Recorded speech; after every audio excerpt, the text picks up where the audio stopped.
Hello friends, welcome to my channel. इस video में explanation करने वाले हैं मूनलाइट एपिसोड 4 को। तो चलिए वीडियो को बिना किसी देरी के स्टार्ट करते हैं। एपिसोड की स्टार्टिंग उसी रात से होती है जहां पर कॉन्चो और मार्क दोनों मिलकर 2000 साल पुरानी रात को लाने की कोशिश कर रहे हैं। और इसके बाद वहां पर कॉन्चो तो पत्थर की मूर्ति बन जाता है और वहीं पर दूसरी तरफ देखने को मिलता है कि मार्क बेहोश पड़ा हुआ है और उसे खींच कर लायला वहां से कहीं और ले जा रही है। तभी वहां पर मोगाड़ के कुछ लोग आ जाते हैं और उसके बाद वहां पर लायला और मार्क को देखकर वो लोग उन दोनों पर हमला कर देते हैं। और उसके बाद लायला मार्क को सेव करके उन सभी लोगों को फ्लेयर की मदद से मार देती है। और उसके बाद मार्क बेहोशी की हालत से उठकर खड़ा हो जाता है और उसके बाद वहां पर पता चलता है कि मार्क की बॉडी में स्टीफन आ चुका है। और उसके बाद स्टीफन को मार्क की आवाज सुनाई देती है। मार्क कह रहा होता है कि मुझे अपनी बॉडी में जाने दो। और इसके बाद स्टीफन बॉडी के अंदर मार्क को एंट्री करने नहीं देता। और इसके बाद लायला और स्टीफन दोनों मिलकर उसी लोकेशन पर जाने वाले होते हैं जिसको कॉन्चो ने ढूंढ कर निकाला था, जो 2000 साल पुरानी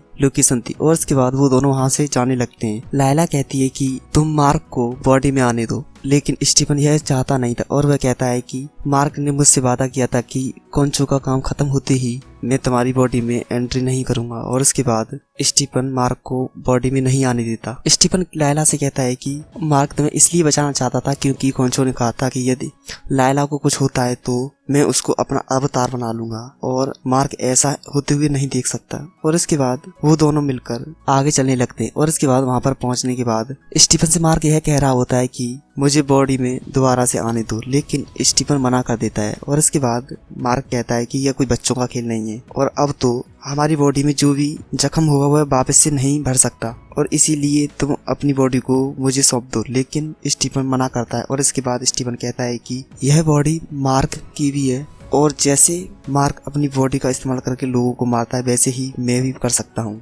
और स्टीफन मार्क की कोई बात नहीं सुनता। और इसके बाद लायला और स्टीफन दोनों मिलकर एक गुफा में एंट्री करते हैं, जहां पर पहुंचने के बाद वहां पर स्टीफन तो काफी खुश होता है। और इसके बाद लायला यह कहती है कि मेरे डैड आर्कियोलॉजिस्ट थे और इसी के बीच मेरे डैड की मौत हो गई। और फिर लायला और स्टीफन थोड़ी दूर और आगे बढ़ते हैं तो वहां पर एक भूल भुलैया टाइप की एक जगह मिलती है जहां पर एक मेज रखी होती है। तभी वहां पर स्टीफन एक स्केच ड्रॉ करता है और इसके बाद वहां पर एक आंख बनती है जो आंख फेरो की होती है। और फेरो वही होता है जो इजिप्ट का राजा होता है। और उसके बाद लायला और स्टीफन दोनों मिलकर आगे चलते हैं तो वहां पर एक रास्ता दिखाई देता है, लेकिन वहां उस रास्ते पर ब्लड पड़ा हुआ होता है और वहां पर बॉडी का कंकाल भी पड़ा हुआ होता है। स्टीफन कहता है कि यह रास्ता हमारे लिए सही नहीं है, हमें कोई दूसरा रास्ता देखना चाहिए। और उसके बाद स्टीफन दूसरे रास्ते को देखने लगता है और कुछ देर बाद वहां पर एक रास्ता मिलता है जो उस भूल भुलैया से बाहर निकाल सकता था। और इसके बाद वहां पर कुछ गोलियों के चलने की आवाज आती है और फिर देखने को मिलता है कि एक व्यक्ति को टेबल पे लेटाकर उसको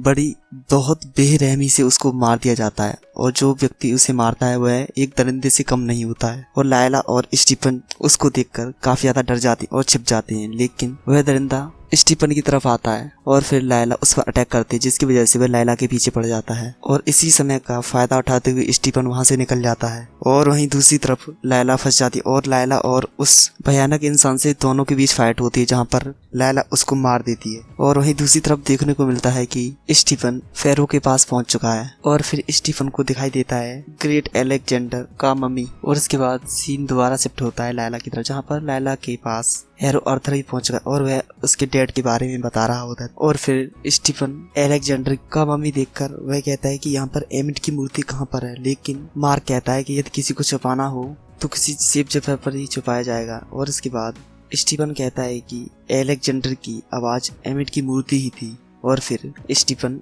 अलेक्जेंडर के मम्मी के मुंह पर जो टेप्स वगैरह लगी हुई होती हैं वो निकालकर उसके मुंह में हाथ डालता है और उसके बाद उसमें से एमिट की मूर्ति को निकाल लेता है और स्टीफन काफी ज्यादा खुश होता है। और इसके बाद वहां पर लायला की एंट्री होती है। लायला कहती है कि तुमने मेरे डैड को क्यों मारा था, क्योंकि लायला को अपने डैड की डेथ के बारे में आधी नॉलेज थी। और उसके बाद वह मार्क से कहती है कि तुमने मेरे डैड को क्यों मारा, लेकिन मार्क कहता है कि मैंने तुम्हारे डैड को नहीं मारा। हाँ, मैं उस रात उस समय वहां पर था, लेकिन मेरे साथियों ने उनको मार दिया और मैं उस टाइम बहुत ज्यादा ही घायल था और मुझे लग रहा था कि शायद मैं अब जिंदा नहीं रह सकता। तभी वहां पर कॉन्चो आ गया और उसने मुझे बचा लिया। और ये सभी बातें चल ही रही होती हैं, तभी पर आर्थर एरो की एंट्री होती है और उसके साथ उसकी शादी भी होती है। और उसके बाद वहां पर मार्क कहता है लैला से कि तुम कोई सेफली रास्ता देखो, तब तक मैं इनका मुकाबला करता हूँ। लेकिन इस बार ना मार्क के पास कोई भी सुपर पावर थी और ना ही कोंचो, और इसकी वजह से वह उन लोगों का सामना अकेले नहीं कर सकता था। और फिर आर्थर हैरो उस पर 2 गन की बुलेट को मार देता है, जिसकी वजह से मार्क पानी में गिर जाता है। और इसके बाद सीन शिफ्ट होता है एक मेंटल हॉस्पिटल में, जहाँ पर देखने को मिलता है कि बहुत सारे लोग हैं और वहीं पर मार्क भी है और वह एक व्हील चेयर पर बैठा हुआ है, वह चल नहीं सकता और वह स्टीफन के बारे में कह रहा होता है। और उसके बाद मार्क उस व्हील चेयर से गिर जाता है और वहाँ पर देखने को मिलता है उसके हाथ में एक मूनलाइट का टॉय होता है। उसके बाद मार्क को उठाकर एक डॉक्टर के पास ले जाया जा रहा होता है और वह डॉक्टर कोई और नहीं होता, वह आर्थर हैरो ही होता है। लेकिन इस समय वह एक डॉक्टर था। तभी मार्क आर्थर हैरो को जानने की कोशिश करता है और वहाँ पर आर्थर हैरो की वह छड़ी भी दिखाई देती है। तभी मार्क स्टीफन के बारे में कहता है और वह डॉक्टर कहता है कि हाँ, मैं स्टीफन को मैं जानता हूँ। और मार्क यह भी कहता है कि तुमने मुझे मारा, तुमने मुझे 2 गोली मारी और जिसकी वजह से मैं इस हॉस्पिटल में हूँ। लेकिन हैरो आर्थर उससे कुछ नहीं कहता है और फिर वहाँ से मार्क भागने की कोशिश करता है। आर्थर हैरो कहता है कि तुम यहाँ पर ठीक हो जाओगे, लेकिन मार्क यह कह रहा होता है कि तुमने मुझे मारा, तुमने मुझे मारा। और इसके बाद मार्क वहाँ से भाग जाता है और उसके बाद वह एक रूम में पहुँचता है जहाँ पर एक ताबूत मिलता है, लेकिन उसमें से आवाजें आ रही थी। और फिर मार्क उस ताबूत को खोलकर देखता है तो उसमें से स्टीफन बाहर निकलता है और दोनों लोग आपस में हक करने लगते हैं। लेकिन स्टीफन और मार्क दोनों ही कंफ्यूज हो जाते हैं कि हम तो एक ही बॉडी में हमेशा रहते थे, लेकिन इस समय हम दोनों अलग अलग कैसे हैं। और इसके बाद मार्क कहता है स्टीफन से कि लास्ट टाइम हमारे साथ क्या हुआ था, क्या तुम्हें कुछ पता है। और इसके बाद स्टीफन बताता है कि हाँ, लास्ट टाइम हमारे साथ बहुत अजीब हुआ था क्योंकि आर्थर हैरो ने हमें गन से शूट किया था। और इसके बाद मार्क कहता है कि हाँ, यह सच है। और इसके बाद वो दोनों लोग बाहर निकलते ही तभी वहाँ पर एक और ताबूत दिखाई देता है जो काफी तेजी से हिल रहा होता है। तभी वहाँ पर वो दोनों लोग उसको तो खोलते नहीं लेकिन आगे बढ़ जाते हैं। तभी वहाँ पर एक इजिप्शियन गॉड यानी हिप्पो गॉड्स निकलता है और वो स्टीफन और मार्क को हाय हेलो कहती है। और इसी के साथ वो दोनों सरप्राइज हो जाते हैं और वो लोग काफी डरे हुए होते हैं। और इसी के साथ इस एपिसोड की यहीं पर एंडिंग हो जाती है। यदि आपको यह एपिसोड पसंद आया तो इसे लाइक करें और इसी टाइप की और भी एक्सप्लेनेशन वीडियो को देखना चाहते हैं तो आप हमारे यूट्यूब चैनल को सब्सक्राइब करें। मिलते हैं किसी और वीडियो में, तब तक के लिए टेक केयर, गुड बाय।